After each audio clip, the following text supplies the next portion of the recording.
welcome to LOA Today. I'm Walt Thiessen. With me today is our own pianist in residence, Sam Page. This is your daily dose of happy. We are so happy you decided to join us today.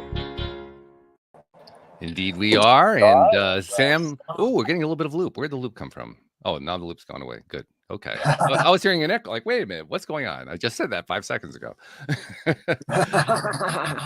No, I guess, well, they do, yeah, but it takes a while sometimes for the filtering to kick in, but I guess the filtering is here. So, Sam, what I was going to ask you before the filtering so rudely interrupted me, we haven't touched base about the piano lately and your music, but you released your album, what was it, about a month ago, something like that? Month and a half or so, yeah. I'm just curious to know what kind of reception you've had so far. So far, so good. As far as I've heard, I haven't heard like a ton of feedback, but the feedback I have got has been very nice. So I appreciate that. Excellent. Aww. Yeah, Corbie, Sam is one of those pianists who he doesn't actually compose. He just sits down and stuff starts coming out of his fingers. And he did an entire album. He channels pretty much. He channels music. Like yeah. I just figured that out about a year ago, probably, that's kind of my form of channeling, if you will. It is, yeah. And you do it beautifully. And the stuff that comes out is, it makes your spine tingle. It's such good stuff. Oh, thank you. Thank you. And our guest today, of course, her name is Corbie Mitleid. And Corbie is, well, she's a tarot master. She specializes in past life. She's a psychic medium. And she's a teacher and an author. And it's been a while since we've had somebody on the show who does that specific territory, so to speak. Obviously, we've had channelers on quite a bit in the last year or so. But someone who does tarot or psychic medium stuff or past life regression, not regression, but past life retrieval. There's the word. Thank you. I appreciate that. So we haven't had that in a while. So this is going to be interesting. So Corbie, thank you for joining us on the program today. How are you doing? Wonderful. It's a pleasure to be here. And yay, Halloween is over. I'm sorry. I don't do snakes, bats, and spiders. November and December, they're my months. Got it. Okay, fair enough. And give us like a little bit of a 2-minute biography, so to speak, of how you got to where you are today. That's what I call the 30-second elevator speech. Okay. When I was 9, I read a book called The Witch Family by Eleanor Estes, and I thought, cool, there's magic in the world. I want to go find it. Fast forward to 1973 when I was a senior in high school. And yes, my darlings, that tells you how old I am. I was working part-time at Spencer Gifts. That was the year Live and Let Die came out. They had the James Bond 007 tarot deck, and I bought it because we were all hippies then. You had your elephant bell bottoms, your Finch jacket, and your deck. Wow. Yeah, 5 years later. There's some flashbacks right there, just in what you described. Yes. Like, oh my God. I love that. 5 years later, everyone else had moved on to roller skates and disco balls, but I was still fascinated by the cards. So for 20 years, I read for friends, keeping my ego on the shelf and making sure I was a clear channel for the information that came through. All of a sudden, in the early 90s, I could do hands-on healing and talk to dead people with no training. That's when the universe was handing me my draft notice and saying, hello, you're working for us. So I did it part-time till 9/11, doing lots of other things. When we watched the towers burn, I turned to my husband and I said, I need to do this work full-time. People need to know there are other answers out there. He said, I believe in you, go do it.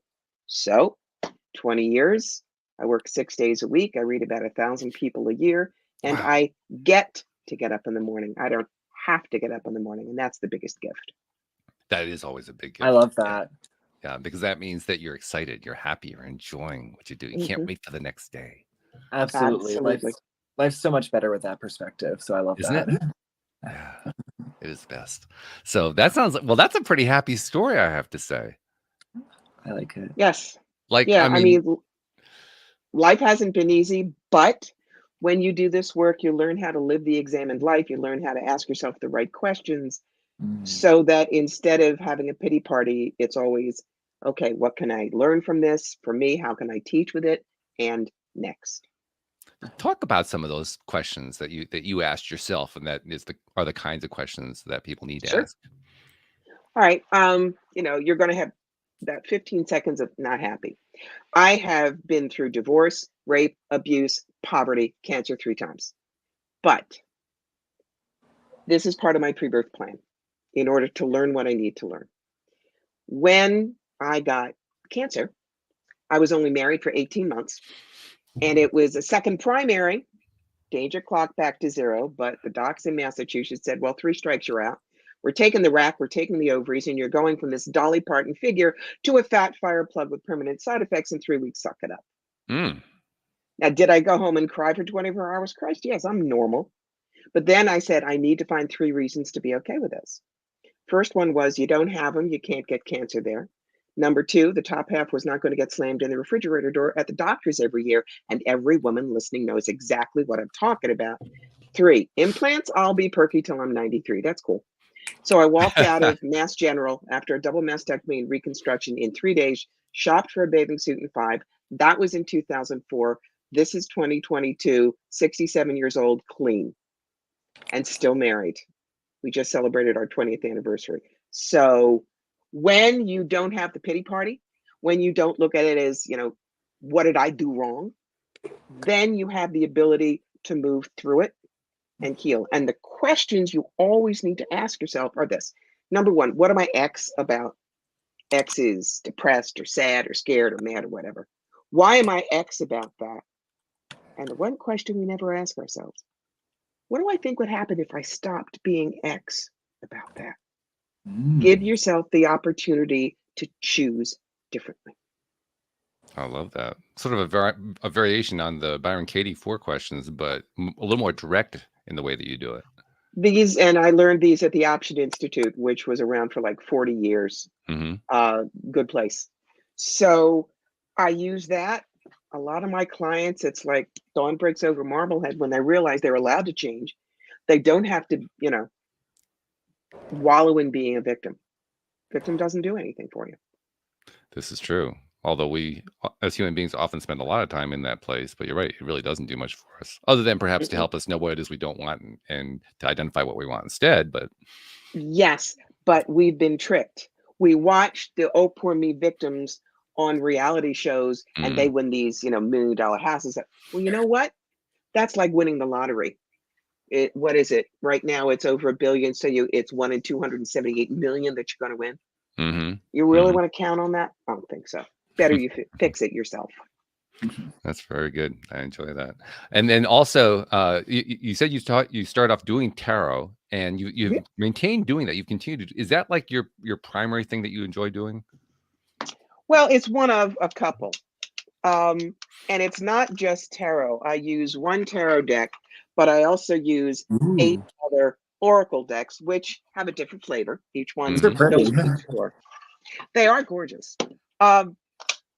What I tell people is, number 1, I'm not special. You can do what I do.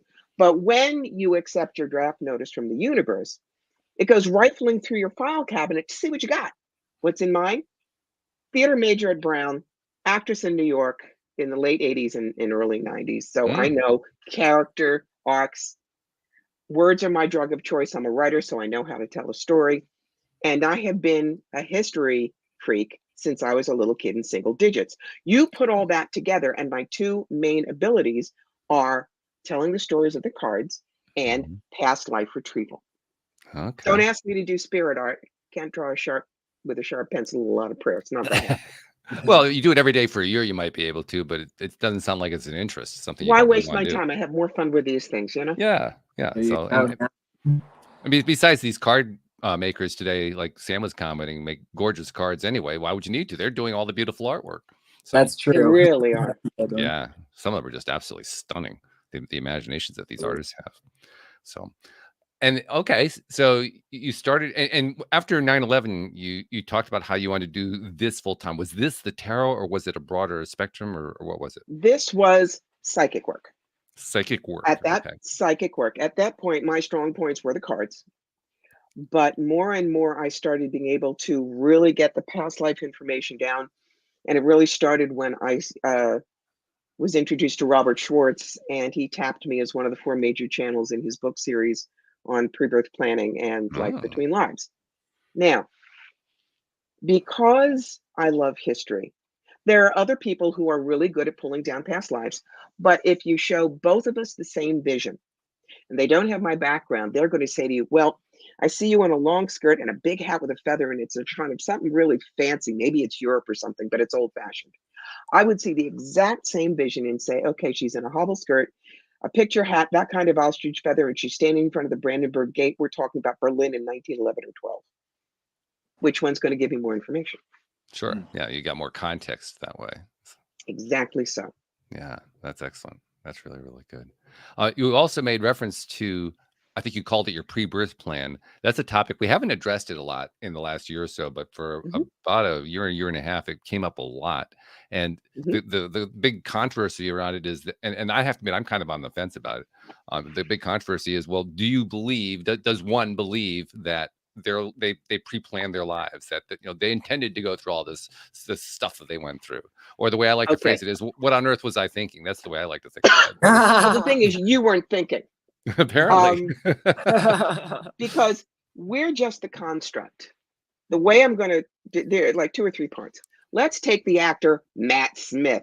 Matt was the 11th Doctor in Doctor Who. He was my doctor, the crazy best friend with a bow tie and the 2 short pants. When he was done with that, he hung that outfit up and he became Prince Philip in the first 2 seasons of The Crown. Totally different person. When he was done with that, he hung up the prince's costume and now he's playing some nut job in House of the Dragon. Think of Matt Smith as our soul, our higher self, and each of the parts he played is an incarnation. This is why when people look at me and says, well, the Bible says that we only live once, I go, you're exactly right. Because it's our soul that comes down time and again. Walt, Corbie, Sam, we are one and done. Now, what about pre-birth planning versus free will? Look at college. You go in and you decide you're going to be a physics major. That's your pre-birth plan. But you can either go through college taking gut courses or double major plus lab. You'll still graduate with your degree. That's our free will. So when our soul says, this is what I want, this is what I want to learn, it sets up these touch points. Because karma is not bad and good, carrot and stick.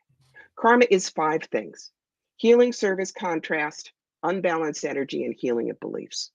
Okay. Let's take Ryan White. Remember, he was the kid in the late 80s and early 90s who got AIDS from a blood transfusion before we knew anything about it. And he was treated like a pariah and hounded where he lived. It was awful. But his family still was strong. He still had a good attitude. So he met Elton John. And Elton at that point was drinking and drugging his way into an early death.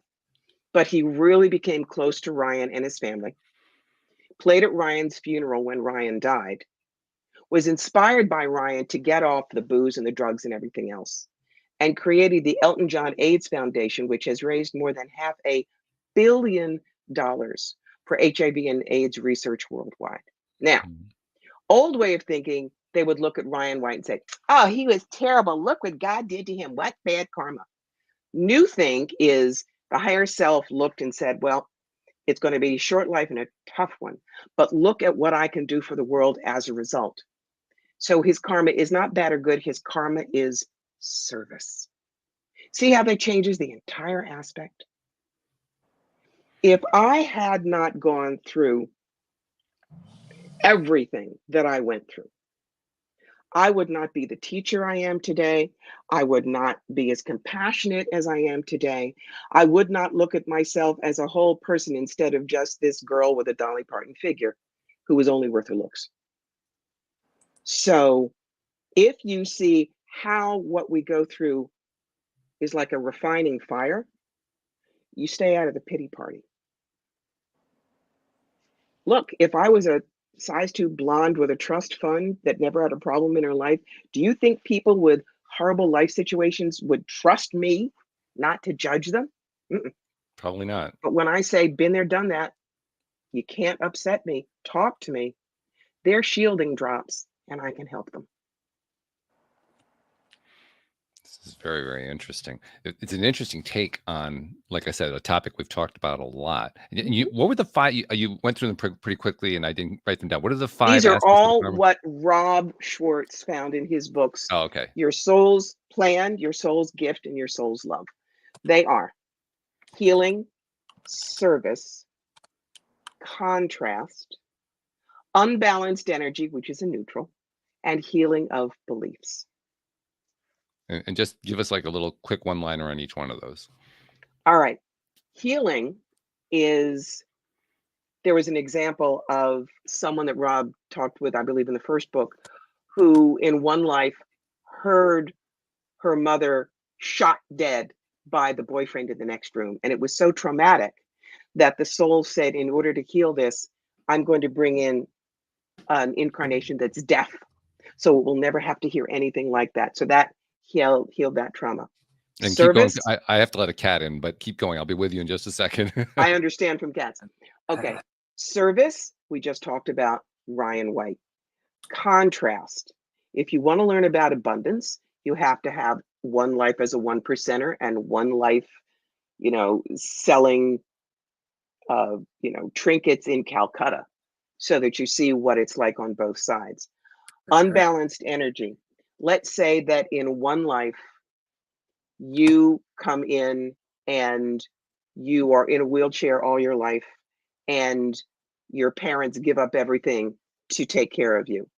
You might, in the next life, have your parents come in as your twin boys who each have a disability, and you're with them all of your life. So that's unbalanced energy.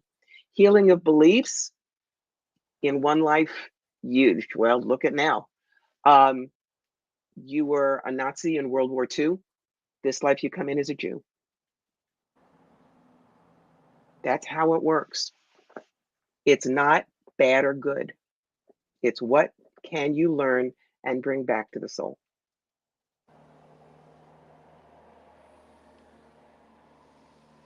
Oh, not hearing you, Walt. You're muted. It helps if I unmute. It's funny how that works.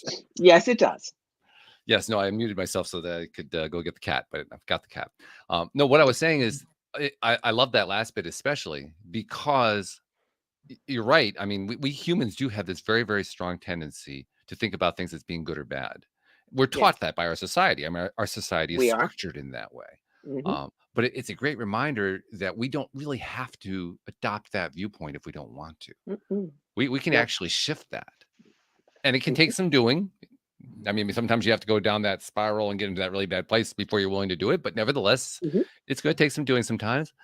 But nevertheless, it still becomes worthwhile, because what we're really doing is we're letting go of stuff that it was kind of attached to us when we came into the world. And now we're saying, well, I don't necessarily really want to live that way. I don't want to think that way.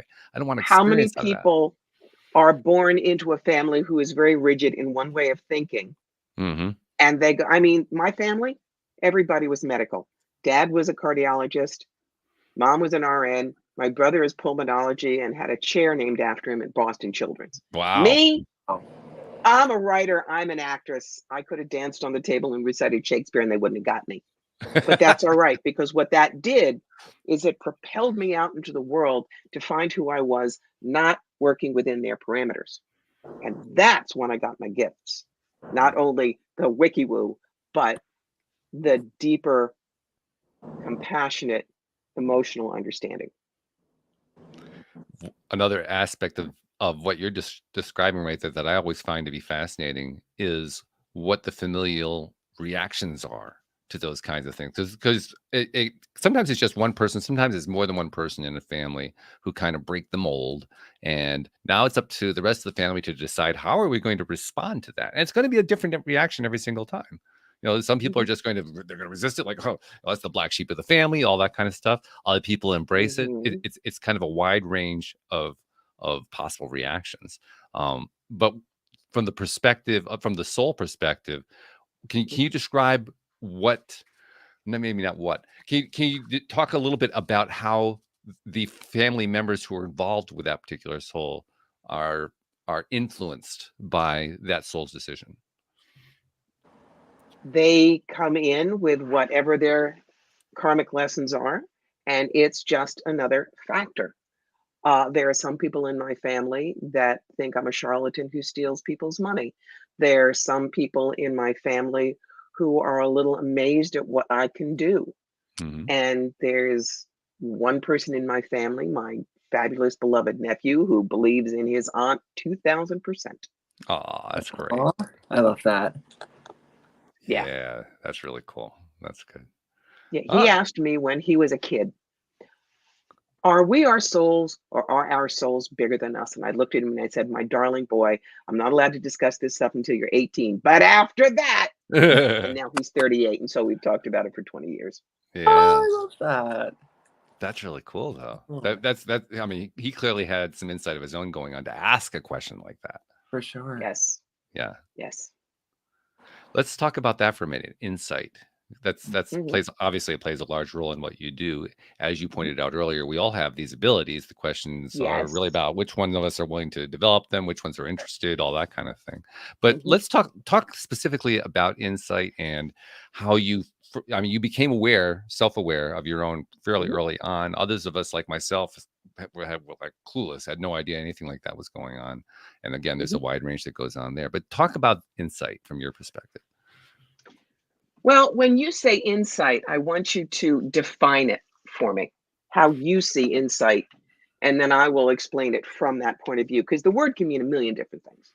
No doubt. And I'm going to kind of punt here because I have to honestly say I All don't have a right. clear way of describing it. I can tell you to a limited degree how I so far see it and understand it.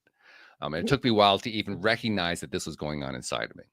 Um, but the way I think about it is it's as if there is a piece, not a piece, but a place, if you will, inside of me in a particular location that I didn't pay any attention to for years because it's constant Okay. and it never What you're changes or talking anything like that. about is intuition. Okay. Insight is more emotionally built.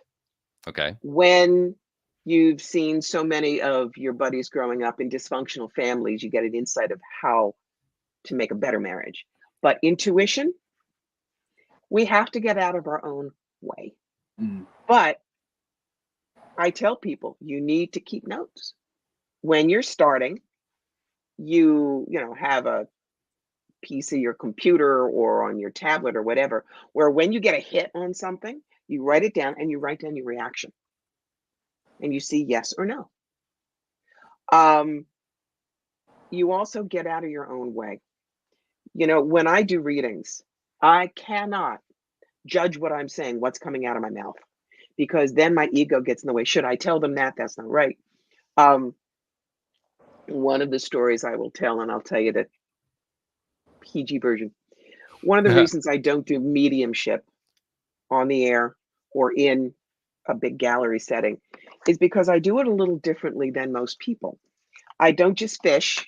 I see a woman in a flower dress handing you a rose. It's your grandmother. Oh, please. I get their dog tags, their name, who they were to you, the year they died, and how old they were. Okay.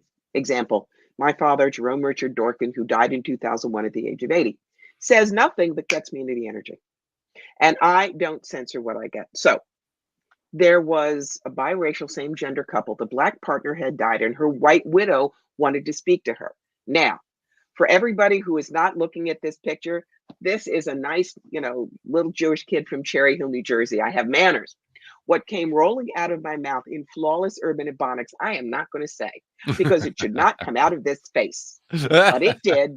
And my eyes got very wide and I turned a little green. But the person in front of me was laughing and nodding because that particular 2 sentence phrase is how her partner walked into the house after every business trip.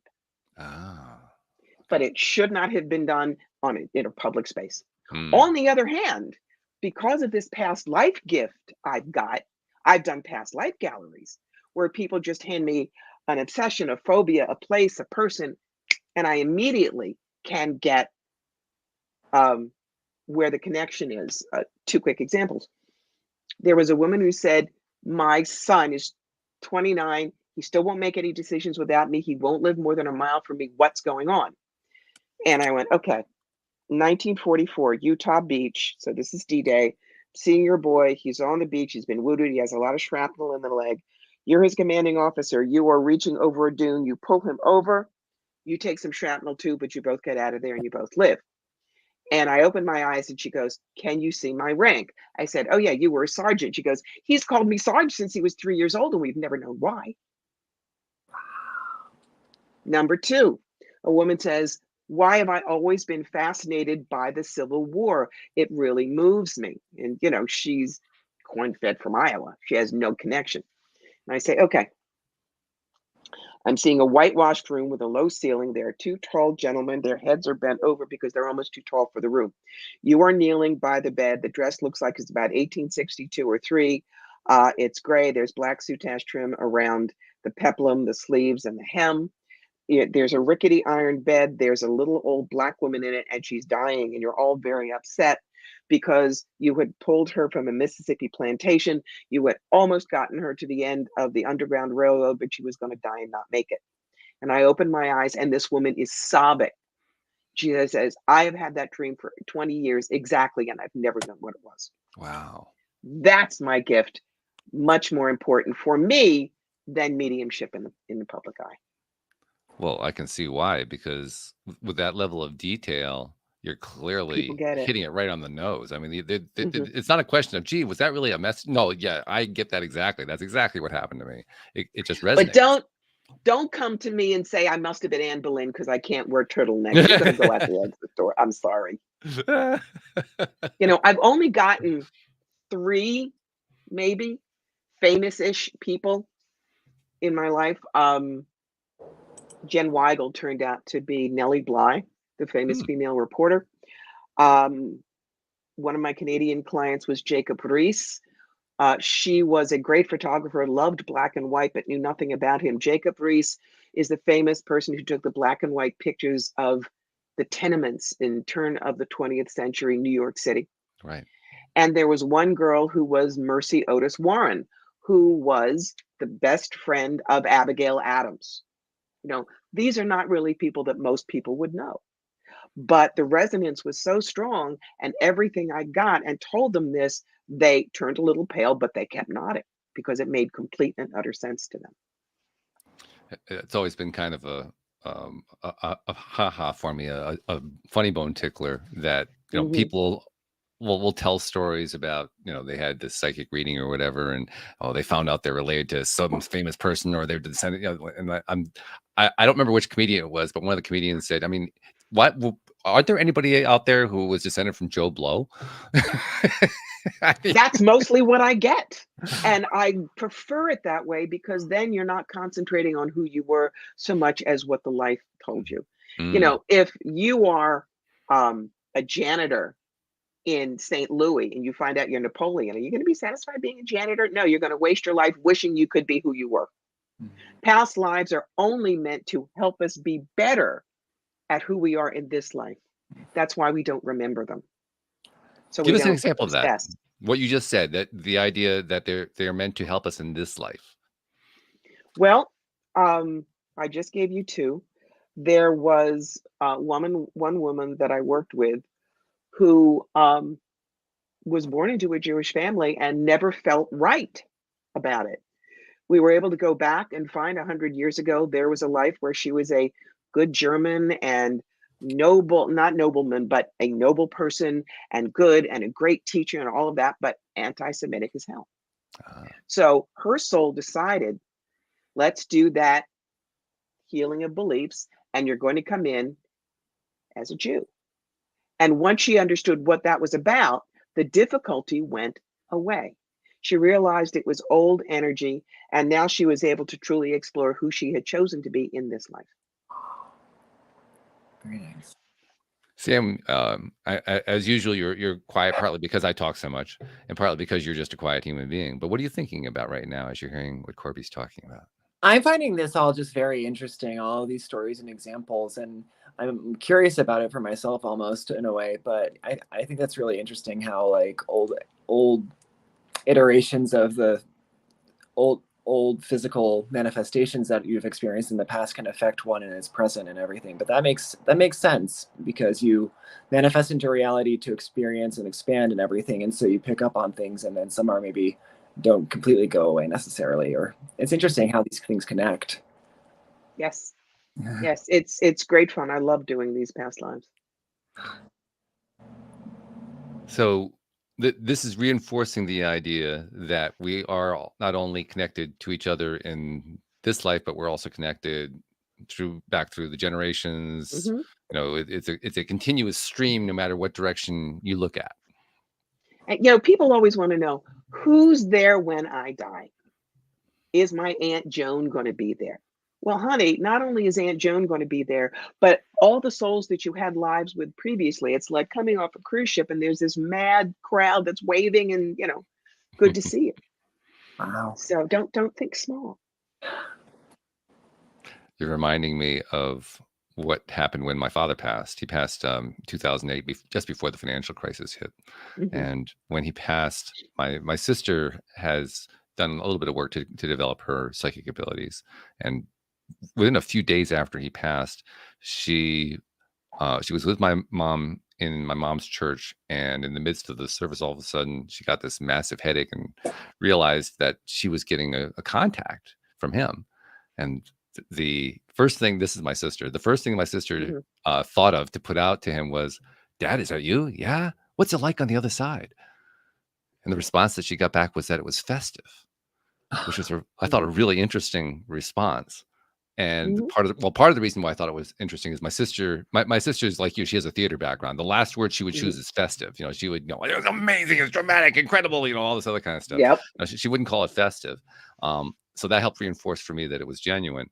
But the other part that was fascinating to me that came out of that is my dad saying that. It fit my dad beautifully to use that word. And what comes through with the use of that word is exactly what you just described. There's like all this crowd of activity going on. That was his impression of basically arriving. So it fits perfectly with what you're saying. What I try to get people to understand is, I know you want to speak to your dead Aunt Mabel, but please give her 90 days up there to unpack her bag, sign the guest register, get the orientation tour. Because we have to be able to shed the personality and get into our full soul self. Some have an easy time of it, some not. One of the things we have to go through is the life review. And what that is we experience all the good things we did for other people and we feel that. And we also experience all of the negative things that we did for other people and we feel it as if it was done to us. But when that's done, it's done. That's what hell is having to go through those. Why did I do that? But then it's done. And when you get a relation and they've relaxed into that, it will be all the best parts of them. For instance, I said my dad was a doctor. He was my best friend. Sometimes when I do medical intuitive work, he'll come in, especially if it's cardiac related. What do we get? Well, he still does terrible puns. His kindness, his compassion, his medical genius and knowledge. What is no longer coming down with him? The hypochondria, the depression, and the anxiety. Those were things that were manifested by the personality to learn. He doesn't need them now. So, perfect example. This was years ago. I was with a woman who was 74 and still an RN. She said, "Could you do me a favor? Just do a baseline check. How am I doing?" And I sensed the rustle of a white coat behind me, and I point to the empty air and I say, "I'd like to introduce you to my father, Dr. Jerome Dorkin. He was a really fabulous cardiologist when he was alive, and he still does consults." Now, remember, I know from nothing about medicine, zip nada. But I open up, and what comes out of my mouth is, "What's with the T waves?" She looks at me. Her last electrocardiogram, EKG, had abnormal T waves. What did my father do as director of the heart station at Cooper Hospital in Camden, New Jersey for 30 years? Read EKGs. Mhm. So I turn over my shoulder and I laugh and I say, "You're still a pretty damn good doctor, even if you are dead." He laughs back. So that's an example of what we retain. The more you are in your positive, loving, giving, wise self, the more you're in your own soul. And the less difficulty you will have when you shift over. Going back to the life review for a second, you mentioned Mhm. that we go through both sides of it that way. Um, Mhm. and what I'm curious about is what it is that we're actually doing when we're doing this life review. Is there a purpose to it, so to speak? Is there a way of understanding why We we're are doing this? seeing firsthand what our reactions do. We are looking at the thread. I mean, look, I'm 67. I've had a really traumatic life. So I don't have lots and lots of years of memories to go back to. I stay pretty much in the now. When I cross over, I'm going to be able to look at all of the things that I know from my life, all the things that currently I've forgotten, and take what lessons I can from them. That's why we do it. Okay, so it's more than just taking the character off now that we've moved out of this character's life. Remember that our souls send us down here with pre-birth plans. What did I learn? When did I learn it? What were some good trip triggers for me? Where did I not get it right for the next one? And the soul absorbs that. So this is all soul driven, our souls driving the Yep. whole bus here. Yep. What's the soul's motivation? Learning, love.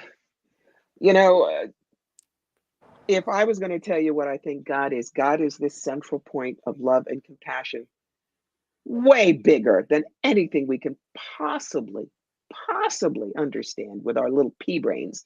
You know, thinking that we can understand God is like walking an ant into a calculus class and sitting him down to work on the equations. The ant's little pea brain cannot hold the information. And in fact, he can't hold a pencil in his little paw. So don't bother. You know, that's what we humans are. We are infinitesimal. But it is a way, we are the pencil that our soul learns with. It's another way to think about it. So when we talk about self-development, we're talking about the soul really developing its abilities, knowledge, The and more so forth. self-development we do, the more we're bringing back information to the soul, and the more positive, compassionate, loving we get, the more we're in our true soul self. And that's less karma and crud that we're bringing back that we have to deal with. It's also, you've mentioned the word karma a few times, and so let's touch on that a little bit too, just to get you called for a definition from me before, so I'm going to call for a definition from you. Define karma so that we understand clearly what it is. Karma is the lessons we decide to learn. That's why it's not good karma, bad karma. If we come down with the karma of service, and don't ask me karma versus dharma because that's not my wheelhouse, but from what I understood working with Rob, karma is choosing what the lessons are. It is deciding who you're going to learn with. It is deciding how it's going to happen. For instance, my mother and father. Dad has always been my best friend, life after life after life. But we normally come in as same generation. Putting all of the stuff down that I was going to have to learn this lifetime, I knew I'd need a father as a best friend. So my soul asked his, would you come in as this soul's father? And he said, yes. My mother, who was an alcoholic, cross-addicted with barbiturates and very abusive and very unhappy, had lots of karma with my dad. They've been together a long time. It was the first time she was ever with me. And that is a really kind and loving soul. But she agreed to come in with those difficulties in order for her to work out stuff with dad and to give me the strongest lesson at age 16, where I was going to decide, am I the awful person that my mother says I am or not? If I had said, oh yeah, I'll show her, my life would have been very different. But I believed that I was the monster that she told me I was, which is what set me up for the next 30, 40 years of pure hell. But I learned from being in all of that. So there's no anger toward her. She and I agreed on what was going to happen. It was my choice here that played out. That's all. I doubt very much, though, that you were adopting that perspective while you're in the midst of it. That's the perspective, isn't it, that you get afterward? Right. Of course not. But again, remember I said that my soul put me through all of this so that I could learn women are worth more than their bodies. I'm worth more than what I looked like. That love is not transactional, it's given. And it supported me in becoming the teacher and guide I am now. That's why I can't be angry about it. Do I like who I am now? Hell yeah. Well, I needed that recipe. Okay. Maybe next time I'll be able to do it a little more easily. Don't know. Does it matter to you whether you'll be able to do it more Won't easily matter to next time? me. I won't be here. Well, okay. Does it matter, do you think, to your soul, to your next incarnation? Not at all. This is all simply information. You So it's, can't get it wrong. You're going to graduate with the degree you needed no matter what you do. so But if you do it easy down here, it's easier on you, the personality. it's a data collection exercise is really what it is. Mm-hmm. That's exactly right. Rob very often talks about the white room exercise. People say, well, why do we have to go through this? Blah, blah, blah. Well, if you're in a white room with white curtains and white furniture and white walls, and you're in white clothes, you have no idea what purple is. Mm. You need that contrast. So that's why we come down and have the duality and the contrast we do here, because there are things that we can learn down here through that duality that we can't learn when we're out of the body. That's another topic that has gotten a lot of attention over the last few years, contrast or polarity or duality or however you want to label it. And the ongoing theme being, what can we do to learn to appreciate it and to find value in it, rather than saying, oh my God, what the, because that's our first reaction, right? To That's do the the second three one. questions. That's the three questions. What am I X about? Why am I X about that? What do I think would happen if I stopped being X about that? And it wasn't until I said, what do I think is going to happen if I stop being upset about the double mastectomy, that I found the reasons to be okay with it, zapped up my immune system so I healed as fast as I did, and learned to accept who I was going to be without the looks.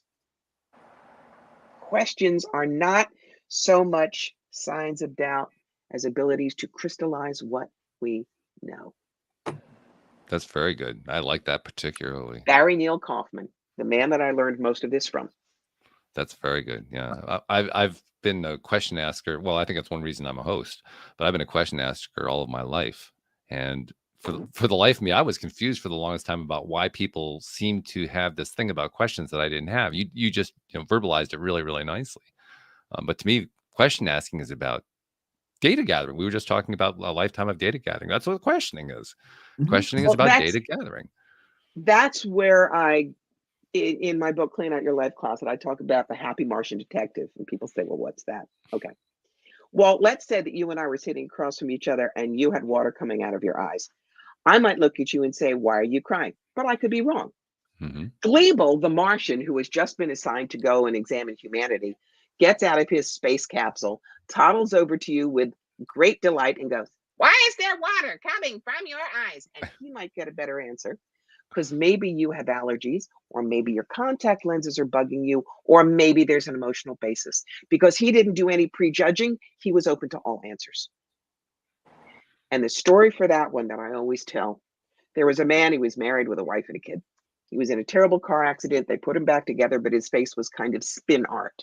Very embarrassed by how he looked, always hid, but he was still married with a kid. One day he was putting his daughter to bed and she grabs his face and she smushes it next to hers and she says, this would be a great picture, but it would be better if mommy's face were in the picture. Old him would have thought, oh my God, even my daughter thinks I'm horrible. PTSD for the rest of his life. New him knew, be the Martian detective. Why would it be better if mommy's face were in the picture? And she goes, because mommy doesn't take good pictures and you do. There you go. I love it. So because he asked, he was able to sidestep PTSD and cement the fact that his daughter just still saw him as who he is. Really good. Wonderful. Cuts out all that noise in your head. It really does. It does. It also very nicely illustrates the difference in my mind between judgmentalism and discerning. Mm-hmm. Definitely. Wanting to discern, that's trying to make sense out of this polarity world that we live in. Yes. Judging includes, it goes beyond I'm that. right and you're wrong. It includes right and wrong, includes morality, includes bad and good, all that kind of stuff. Mm-hmm. Yeah, that's right. And the most perplexing thing to me for the longest time, it took me a while to really learn how that concept works. Mhm. And the reason that why is I was so perplexed with why is it we have to spend so much time on, the right and wrong, the good and bad? I didn't get that. Yeah. It didn't make any Mhm. sense. I did it because that's what I was taught to do. Yep. I didn't know why. I still haven't figured out why. If you can tell me why, I'd like to know because I still haven't figured it out. Because you can choose whether to do it or not. I guess, yeah. It's why if you were going into a Russian lit class, they would expect you to read the book. You couldn't go up to the professor and say, I know you've read the book. Why don't you just give me all the cliff notes? And that'll be fine. No, no, no, no. Yeah, we're always looking for the cliff notes too, aren't we? Hmm. Not happening, baby. Yeah, Not in life. for you. Well, if you're lucky. I mean, there are gonna be some people who will try to give you cliff notes, right? And for that, you can say, thank you for sharing. You may think that if you wish, and then you go do your life, you know? Very good. I like that. This is really an interesting exploration. I wasn't sure how this was going to go because it's always different. Everybody who comes in with psychic abilities always has their own, Oh, their own Walt, taste, their own flavor. I So I have done almost 400 podcasts over the last 10 years. I can talk about how mashed potato recipes are part of your karma. I mean, this is easy, but it's why I have done stand-up comedy. You think a psychic's life is easy.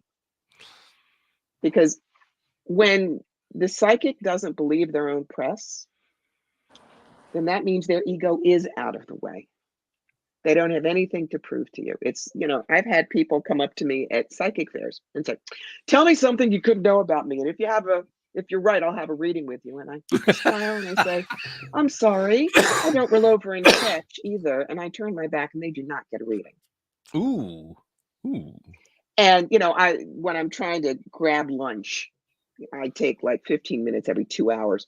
There was a guy who leaned over my table, poked my sandwich with his hand, and said, "You don't need to eat right now. My wife wants a reading." Luckily, my front person slid in front, shooed him away from the booth, and needless to say, they never got in. But most psychics are treated like we're a burger or a car wash or a latte. One of the reasons I feel so different to so many people is because it's not just about the WikiWoo service. I'm here to teach. I am here with, so many different tools, general practitioner. And because I am not one of those psychics who thinks my aura don't stink. So I come across as just a person. Most of the time, people's shields drop when they're with me, especially when I get them to laugh. And I give them the information they need to make their life wonderful. If you came here and you were opening up a business, I would not flip 3 cards and say, wait until January and fire the second redhead. What? It would be a card for you, a card for any partners you had in the business, a card for the energy around the business, the brick and mortar location, how to market it, clients, competition, staff, finances, what you need to know, and best possible outcome. Because readings from me empower you. I give you the information, and then you take that rocket pack on your back and you go make your life. We get in trouble because the Madame Hoo-Has and the Swami Swalandas that are the fake gypsies, you have a family curse. How many in your family? 4? You have dog? $50 every family member, 25 for a dog. He's small. We fix. I watched this in Canada 20 years ago. And the woman convinced the person who was sitting with her, if she didn't burn 400 specially blessed candles in the Roman Catholic Church, I bless real good, only $1 candle. Her entire family was going to die in a car accident in 2 weeks. She bought it. Lovely. Wow. So, right. That's why I'm the kind of psychic I am. That's why I wrote my book, The Psychic Yellow Brick Road, How to Find the Real Wizards and Avoid the Flying Monkeys. I love the There are title. 6 Ooh, That's yeah. awesome. There are 6 million books out there on psychic development. This teaches you how to stay safe, how to choose a psychic, how to use the information, when to run, what we can't do, and what you shouldn't ask. And there is no other book out there like it. None. Very interesting. You also mentioned that we all have these abilities. Other people have mentioned the Mhm, same thing. From your mhm. perspective, if someone wants to just start developing their own abilities, where should they start? Same place I did. Opening to Channel by Sanaya Roman and Dwayne Packer. This book has been around for decades and decades. It taught me how to ground, center, shield, what was correct information, what wasn't, step by step, how to reach upstairs and be safe. So, one of the marks of a true professional is when we know we are not your best source. For instance, I tell people about that book when they want in-depth health information. I'm like your GP, but I would send you to my buddy Stacy Wells, whom I consider the best medical intuitive in the United States. On the other hand, when you want tarot, when you want to know about your past lives, that's my wheelhouse, and I will be more than happy to work that with you. Okay. So refer to the strengths. Yes. And if you truly want the best for your client, if you aren't the best, you will recommend the best to them. That's called being a professional. No matter what business you're in, that's true. Mm-hmm. Yeah. That's a great point. Point makes it sound trivial, but it's not trivial. It's a great marker, perhaps, that people, I think, need to take on board. Particularly people who are entrepreneurial and already have a business going. There's this strong tendency to feel like I need every potential business that comes my way to be in my business, and it's really counterproductive. It is, because people won't trust you, and you won't trust yourself, and you're going to be in your ego. Can I get through this? Can I figure it out? Can I make them spend the money? Yeah. Not worth it, guys. That just leads to misery. It does. I mean, it's not a happy place to be, because you're constantly chasing after something that isn't really you. It isn't really your client. It isn't really any of the things that got you into it in the first place. It's just, wow, is that going to turn into a dollar sign? And that's all that there is to it. And it's really, really thin at that point. And that's what gives psychics their worst reputation, for people that think they're only in it for the money. We're here in service. That's why we do what we do, if we're doing it right. Really good stuff. Hey, we are beginning to run a little short on time. First and foremost, there could be somebody out there saying, this Corbie woman, she may actually be the person I need to talk to. So they got to have some way to reach out. They got to find you. How do they find you? Let's start. Well, as you can see, if you're seeing, my website is my name, CorbieMitleid.com. You can find me on Facebook, Patreon, YouTube, Medium, Instagram. All of it is under Corbie Mitleid. All right. And talk a little bit about, you mentioned your book. Is it just the one book? Do you have other books? I'm not sure what you're. I have three. You have three. Clean Out Your Life Closet is actually self-help, clarity, adaptability, simplicity, and making friends with stress. The Psychic Element Road is how to keep yourself safe when you're looking for psychic guidance. And if you're nuts enough to want to be part of this business like me, the book You've Got the Magic, Who Needs a Genie is everything I learned from being on the road 18 years, 45 weekends a year. My nickname was the Travel Channel. You don't have to reinvent the wheel, guys. I wrote it all down for you. The Travel Channel. Okay. Yeah, there's got to be a story associated with that one. I mean, just the nickname alone. I traveled a lot and I'm a channel. That's where it came from. I get the feeling there's more to it than that. I mean, yeah, I get that. I got the analogy, but just the fact that came together that way, the Travel Channel. Yeah. That was my name given to me by the wonderful medium, Allie Cheslick, who passed on about 5 years ago, but is still talking to us, and we call her Chatty Cathy of the Dead. I love it. I love that. Chatty Cathy of the Dead. Oh, is that really true that there are certain elements of personality that get retained, so that when you're communicating with someone on the other side, I gather it's just sure. Remember what I said about my father. There's all the good things are there. Yes. And I joke about the fact that I'll be in this business until I'm 2 weeks dead, and after that I'll be your spirit guide. I'll just change uniforms. That's very good. I love that. All right, Sam, do you have anything more for Corbie before we wrap things up a little bit here? Not at this point, but this has been fascinating, and I appreciate hearing all of this. I find you fascinating, and I'll definitely be following you. Thank you. Thank you. I had a great time. Yeah, me too. Something I also want to tell you that I make it a point to tell all of my guests. because this is not something we hear very often, but I think we need to hear it. All people who are, in your words, in service, in one way or another, reach out and touch people that they'll never meet, they'll never see, because they do podcasts and they write articles and they write books and so forth, and that people consume the material. And in many cases, it's just something that they said helps somebody in a way they don't even know about. Mhm. And yet all of those connections like that, all of those touches, if you will, play immensely important roles, I think, in people's lives, and we don't recognize it enough. So on behalf of the people you have touched over the years, whom you've never met, you've never seen, but you've helped them in some way, thank you. Thank you on their behalf for all the things that Thank you've you. done, and for all the things Thank you're you. continuing to do rather, in now and in the years to come. On their behalf, thank you very much. Appreciate you very much, Sam. I appreciate you too. Yeah, likewise. Keep us That's you. apprised of what's going on with the album too. I mean, I'm Oh really yes, curious to know. for sure, for sure. Not a lot lately, but if nothing else, I intend to keep creating. So Well, definitely want to keep doing that. Don't stop at the one, because you have right, so much to come out of your fingers. should be just only the beginning. Excellent. Love that. Very good. All right. So thank you guys very much. Thank you to our podcast listeners everywhere. We will see you all next time here on LOA Today. Goodbye, everybody.